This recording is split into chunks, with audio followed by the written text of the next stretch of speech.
Bab 1384. Benar, tiba-tiba Rian teringat. Tracy dan yang lainnya sudah kehilangan kontak satu malam. Dia buru-buru menelepon Naomi, tetapi sudah tidak aktif. Ponsel Tracy juga tidak aktif.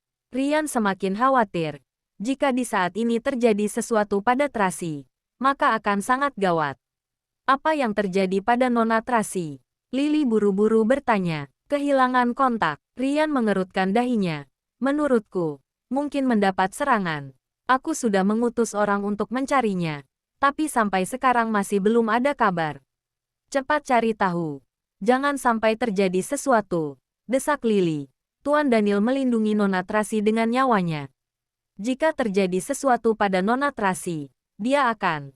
Aku tahu. Rian keluar menelepon Kiki dan Andi.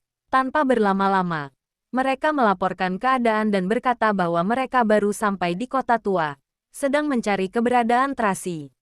Saat ini masih belum punya petunjuk, tetapi bisa dipastikan, saat mereka baru turun dari pesawat, mereka langsung dikejar oleh sekelompok orang. Rian berpesan pada mereka bahwa mereka harus menemukan Tracy dan membawa mereka kembali dengan selamat. Setelah menutup telepon, Rian sangat khawatir. Lily menghiburnya. Nona Tracy tidak seperti dulu, tidak mudah ditindas. Para pengawalnya juga orang-orang pilihan. Tidak akan ada masalah. Semoga begitu. Di saat ini, Daniel yang ada di tempat tidur, tertidur lelap, sama sekali tidak tahu apa yang terjadi. Malam ini, tidak ada yang tidur. Meski Dr. Heidi berkata bahwa kondisi Daniel sudah stabil, tetapi semua orang tetap tidak tenang. Rian dan Lily menjaga di kamar hingga pagi hari. Cahaya matahari masuk melalui jendela, membawa secercah kehangatan. Lily menutup jendelanya. Rian membereskan selimut Daniel dan mendapati dia masih terlelap. Rasa khawatirnya tak terhindarkan. Sudah pukul 7. Kenapa masih belum sadar juga? Tunggu sebentar lagi. Lily mengambil handuk hangat dan menyeka wajah Daniel.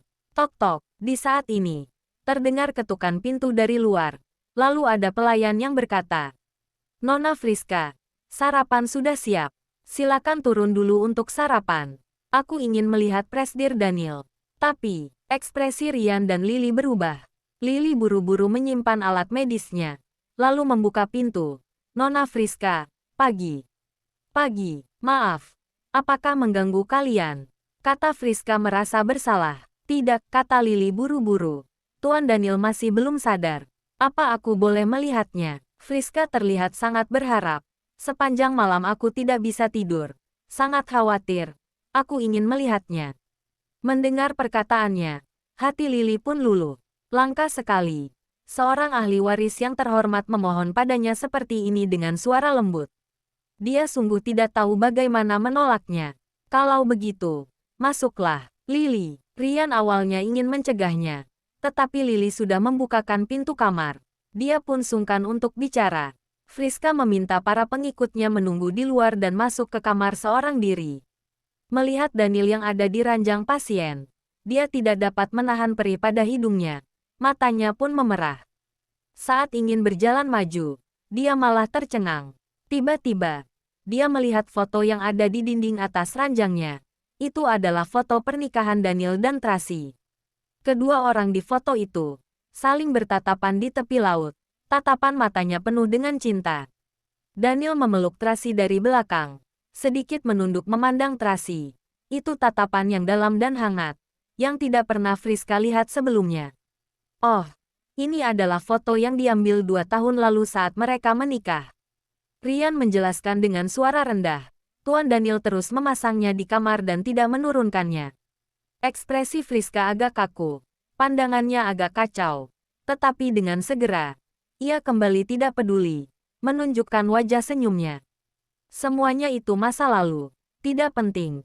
Dia bicara seolah agar didengar Daniel, tetapi juga seperti bicara pada dirinya sendiri. Pada dasarnya dia sedang menghibur dirinya sendiri. Bab 1385. Uhuk, uhuk. Rian batuk beberapa kali. Merasa canggung entah harus bicara apa. Nona Friska, Tuan Daniel masih belum sadar. Lebih baik Nona sarapan dulu saja. Kata Lily dengan suara pelan. Tidak berselera. Friska memandang Daniel dengan perasaan mendalam. Aku ingin di sini menemaninya. Tenang, aku tidak akan mengganggunya. Lily melihat Rian dengan tidak berdaya. Rian juga tidak bisa berkata apa-apa. Juga tidak tahu bagaimana menasihatinya. Tidak mungkin mengusirnya. Karena dia membawa Dr. Heidi kemari. Jadi, terpaksa membiarkan dia di kamar. Baiklah, Lily memindahkan sebuah kursi ke sisi ranjang. Nona Friska, duduklah. Friska duduk di sisi ranjang.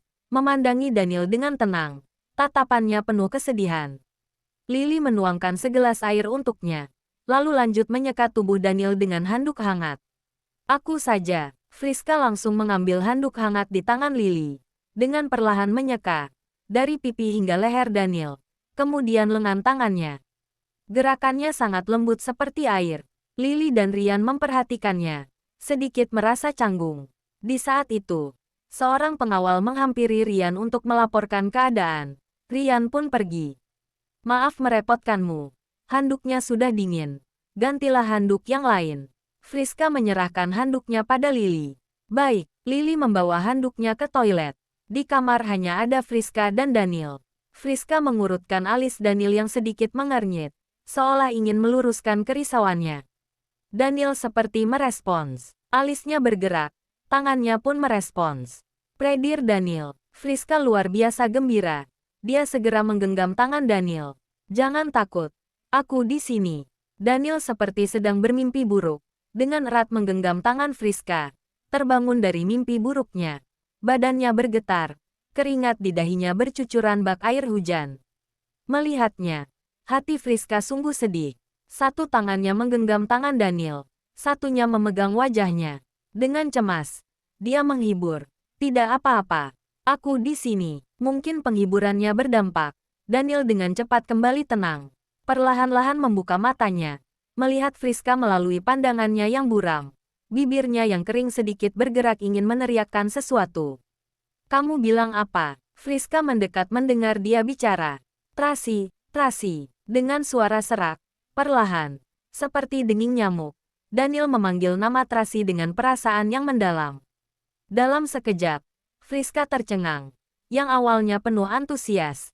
Tiba-tiba seperti disiram air dingin dari kepala hingga kaki. Dia dengan sedih menatap Daniel. Hatinya campur aduk. Sungguh sulit diterima. Dia tidak mengerti. Kenapa Daniel masih terus mencintai Tracy? Sebenarnya apa bagusnya wanita itu? Apa yang membuatnya layak untuk dicintai begitu dalam oleh Daniel? Tuan Daniel sudah sadar. Di saat itu, Lily keluar dari toilet. Melihat Daniel sadar, dia buru-buru memeriksanya. Friska terpaksa mundur dan melihatnya dari samping. Aku ambil kotak obat. Lily pergi mengambil kotak obat. Bersiap mengukur tekanan darah dan suhu tubuh Daniel. Friska mengambil handuk hangat. Lanjut menyekat tubuh Daniel. Penglihatan Daniel perlahan-lahan menjadi jelas. Dia menyadari orang di depannya bukanlah Tracy, melainkan Friska. Tanpa sadar, dia menarik tangannya. Friska tidak mendapat apa yang dia inginkan. Hatinya sungguh putus asa. Tetapi dia tidak menunjukkan perasaan tidak senangnya. Sebaliknya dengan sabar menenangkan. Aku hanya ingin menjagamu. Tidak ada maksud lain. Terima kasih. Daniel berusaha keras mengucapkan dua kata ini. Di saat ini, Rian yang mendengar kabar bahwa Daniel sudah sadar, buru-buru datang. Daniel dengan tidak bertenaga mengangkat tangannya, menunjukkan isyarat padanya. Rian buru-buru berkata, Nona Friska, aku ingin mengganti baju Presdir Daniel. Bagaimana jika Nona? Aku tahu, ucapan Rian masih belum begitu jelas. Tetapi Friska sudah tahu. Isyarat Daniel tadi adalah memintanya keluar. Barangkali Daniel tidak ingin menunjukkan sisi lemahnya di depan dirinya. Barangkali dia ingin mempertahankan keagungannya itu, intinya. Di dalam hati Daniel, dia masih orang luar. Bab 1386. Tetapi Friska tidak akan kalah oleh hal-hal kecil ini. Dia bisa sampai pada posisi hari ini. Juga karena dia dapat menanggung hal-hal yang tidak dapat ditanggung oleh orang biasanya. Dia tersenyum. Dengan lembut berkata kepada Daniel, kalau begitu aku pergi dulu. Kamu istirahatlah. Nanti malam aku akan melihatmu lagi. Daniel mengisyaratkan matanya, menandakan bahwa dia tahu. Friska memberi hormat kepada Rian dan Lily. lalu berbalik dan pergi. Rian sangat kagum. Tidak peduli kapanpun, Friska selalu anggun dan sopan. Emosinya stabil. Hal ini tidak dapat dilakukan oleh orang biasa. Tuan Daniel, biar aku mengukur tekanan darahmu. Lily mulai memeriksa Daniel. Rian menemaninya di samping. Melihat Daniel sudah sadar, dan kondisinya yang perlahan pulih, dia sangat lega. Untung Tuan Daniel sudah sadar. Anda tidak tahu, kami khawatir sekali. Daniel bertanya padanya. Bertanya dengan lemah. Sudah jam berapa? Sekarang masih jam 7:30 pagi. Rian melihat jam di tangan. Lalu melapor. Anak-anak sudah bangun. Mereka turun untuk sarapan. Aku bilang pada mereka, Tuan sedang istirahat. Biarkan dia tenang. Jangan ganggu Tuan dulu. Tracy sudah sampai. Daniel menyimpulkan pembicaraan Rian. Dia bertanya dengan susah payah. Rian panik. Ia menatap Lily. Lalu dengan tenang berkata, Nona Tracy kemarin malam baru sampai di Bukit Oldis. Sekarang sedang sibuk memberikan perhatian pada tabib Hansen. Aku sudah menelepon Naomi. Mereka mungkin akan terlambat pulang. Daniel mengangguk. Lalu menutup mata dan beristirahat tanpa khawatir. Rian diam-diam menghela nafas lega. Tapi jantungnya masih sangat panik. Ini pertama kalinya dia berbohong pada Daniel. Bagaimanapun juga, saat ini kondisi tubuh Daniel masih belum pulih. Dia tidak ingin membuatnya khawatir. Itu akan mempengaruhi kondisinya. Setelah Daniel terbangun sebentar, dia tertidur lagi. Namun sekarang kondisinya sudah lebih stabil. Rian menyuruh Lily beristirahat, menyimpan tenaganya. Nanti malam baru kembali lagi untuk mengawasi Daniel. Lily menugaskan 2 petugas medis andalan untuk merawatnya, kemudian turun ke bawah. Dokter Lily. Friska yang sedang minum teh, melihatnya dan buru-buru menghampiri. Presdir Daniel bagaimana? Kondisinya sudah stabil, Lily berkata dengan lega. Terima kasih. Untung Nona mengundang Dokter Heidi datang. Sama-sama. Sudah seharusnya. Friska mendesah lega. Lalu berkata, jika perlu sesuatu, carilah aku. Baiklah, Lily menganggukkan kepalanya. Kalau begitu, aku pergi dulu. Friska dengan enggan pergi sambil melihat ke atas. Aku di sini juga tidak bisa melakukan apa-apa. Malah akan merepotkanmu. Tidak akan. Lily merasa tidak enak. Jika Presdir Daniel ingin bertemu denganku, baru aku datang. Friska sedikit tertawa. Lalu berbalik dan pergi. Lily mengantarnya menuju mobil. Setelah melihat mobilnya pergi, dia berbalik dan masuk ke kamar. Sudah berangkat. Pada saat itu, Rian mendengar suara dan turun. Sudah, Lily sedikit malu. Kalau dia tidak mengundang Dokter Heidi tepat pada waktu tadi malam, akibatnya tidak bisa dibayangkan. Sekarang membiarkan mereka pergi setelah tidak dibutuhkan lagi. Benar-benar. Tunggu kondisi Tuan Daniel membaik, baru terima kasih padanya. Kata Rian. Sekarang kita juga tidak bisa berbuat apa-apa. Benar, Lily mengangguk. Aku istirahat dulu. Kamu awasi Tuan Daniel baik-baik. Kalau ada sesuatu, telepon aku. Oke. Setelah menunggu Lily pergi, Rian menyuruh Hartono membawa ketiga anak pergi menginap di villa sisi utara, dengan alasan bahwa ketiga anak kecil itu merindukan mereka. Sebenarnya dia takut kalau ketiga anak itu ada di rumah, mereka akan khawatir melihat Daniel yang sedang sakit. Di saat yang sama juga khawatir Daniel akan mendidik anaknya, dan akan mempengaruhi kondisinya. Hartono mengetahui maksud Rian. Dia segera pergi ke taman mencari ketiga anak itu, membujuk mereka pergi ke villa sisi utara. Charles berkata ingin naik dan berbicara dengan papinya. Hartono segera mencari alasan untuk menahannya. Charles masih ingin mengatakan sesuatu. Lalu Carlos memotongnya. Papi masih tidur. Jangan ganggu papi. Baiklah kalau begitu. Charles tidak berbicara lagi. Lalu melompat-lompat naik ke mobil. Bab 1387. Daniel beberapa kali terbangun dan tertidur lagi seharian. Setiap kali bangun, ia selalu menanyakan jam, keadaan anak-anak dan Tracy. Setelah mengetahui bahwa mereka baik-baik saja, dia kembali tidur. Sepanjang hari, dia tidak makan apapun, hanya minum obat dan air. Malam hari pukul 9 lewat, dia kembali bangun, menanyakan apakah Tracy sudah kembali. Rian dengan sangat tenang berkata, Mereka bilang akan menginap di Bukit Oldis selama 2 hari.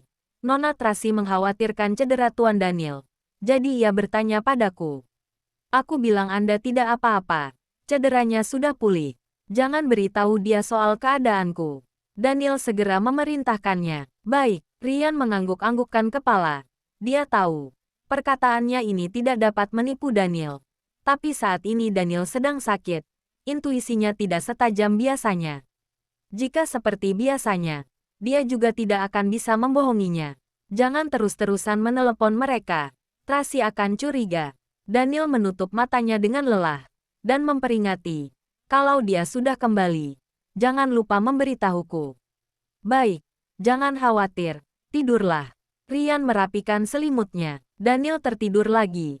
Dia tertidur selama 20 jam lebih, tapi masih terlihat lelah. Namun, keadaannya perlahan-lahan pulih, menandakan bahwa operasi Dr. Heidi ada manfaatnya. Sudah 1 hari 2 malam Ryan tidak tidur. Yang lain menyuruhnya tidur sebentar. Tapi dia tetap khawatir, ingin mengawasi Daniel sendiri. Setiap 2 jam dia menghubungi Andi dan yang lainnya, menanyakan keadaan Tracy dan Naomi.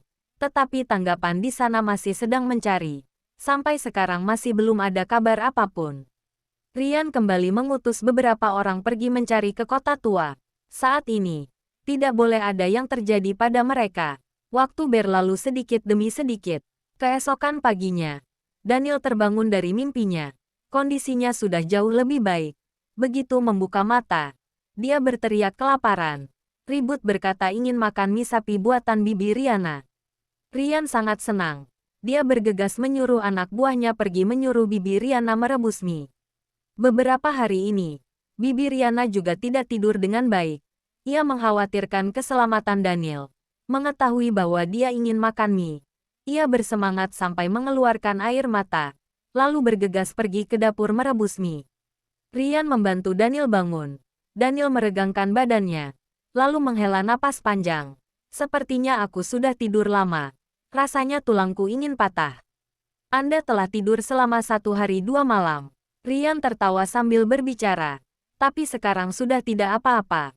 Kondisi Tuan kelihatannya sudah sangat baik. Ya, aku juga sudah merasa bertenaga. Daniel mengusap-usap matanya. Siapkan air untukku. Aku mau berendam. Rasanya badanku sangat bau. Hahaha. Baik, Ryan segera pergi ke kamar mandi dan menyiapkan air panas untuk Daniel. Daniel menyentuh ponsel yang ada di belakang bantalnya. Dia membuka panggilan masuk dan pesan singkat. Tracy tidak menelepon dan mengiriminya pesan singkat sama sekali. Perasaannya agak kecewa. Tapi setelah dipikir-pikir, memang seperti itulah wanita itu. Dia tidak mempedulikannya. Jadi, dia menelepon Tracy. Ternyata ponselnya mati.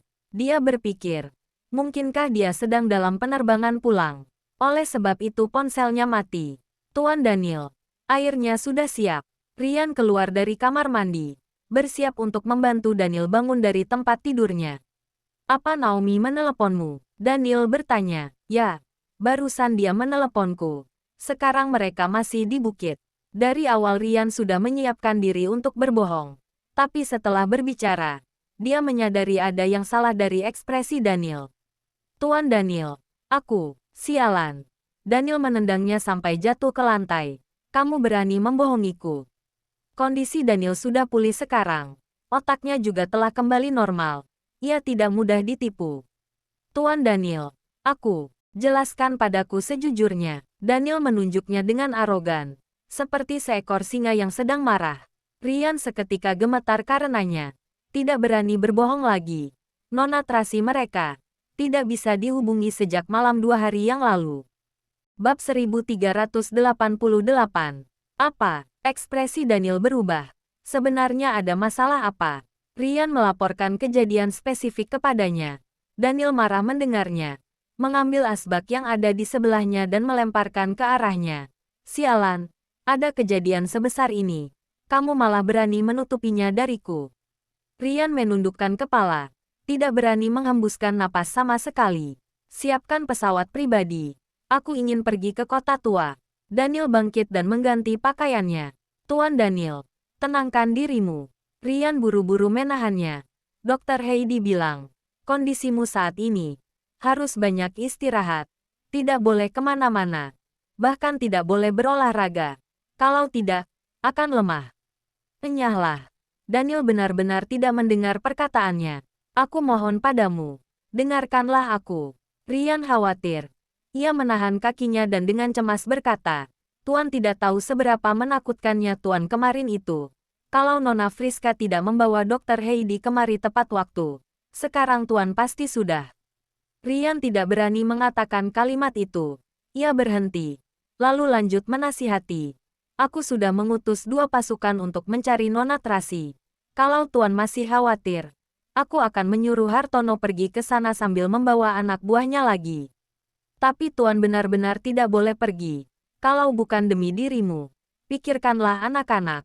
Kalau terjadi sesuatu pada Tuan, anak-anak bagaimana? Terlebih lagi, kondisi tubuh Tuan saat ini belum stabil. Jika Tuan ke sana, juga tidak bisa berbuat apa-apa. Kalau nanti Nona Trasi kembali, dan Tuan tidak ada, dia akan. Perkataan itu berhasil menahan Daniel. Hartono tidak boleh pergi. Dia harus menjaga anak-anak. Daniel tenang dengan cepat. Thomas di mana? Thomas pergi ke negara Emron mencari tabib dewa. Rian buru-buru berkata, aku sudah mengutus Kiki dan Andi pergi. Mereka berdua sudah dewasa. Sangat berpengalaman mengurus sesuatu. Mereka tidak mampu. Daniel dengan tegas memerintah. Kamu pergilah sendiri membawa anak buah. Pastikan untuk membawa Trasi pulang dengan selamat. Aku, Rian tertegun. Kalau aku pergi, bagaimana dengan Tuan? Tidak ada siapapun yang menemani Tuan. Di rumah ada banyak orang. Bagaimana mungkin tidak ada orang? Daniel berteriak dengan tidak senang. Kamu kira aku tidak bisa apa-apa tanpamu? Bukan itu maksudku. Tapi, kusuruh pergi. Ya pergi. Daniel sedikit tidak sabar. Apa kamu sekarang sudah tidak menurutiku? Rian tidak punya pilihan lain. Hanya bisa menundukkan kepala dan menjalankan perintah. Baiklah, aku akan pergi. Bawalah anak buah lebih banyak. Perintah Daniel. Aku beri kamu waktu 3 hari.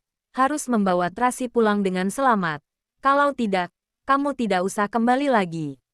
Baik, Rian mengangguk berulang kali. Sekarang aku akan bersiap-siap. Pergilah. Daniel mengibaskan tangannya. Rian segera pergi mempersiapkan personil. Lily yang mendengar bahwa dia akan pergi ke kota tua, tanpa sadar khawatir. Pada saat kritis ini, bagaimana bisa kamu pergi?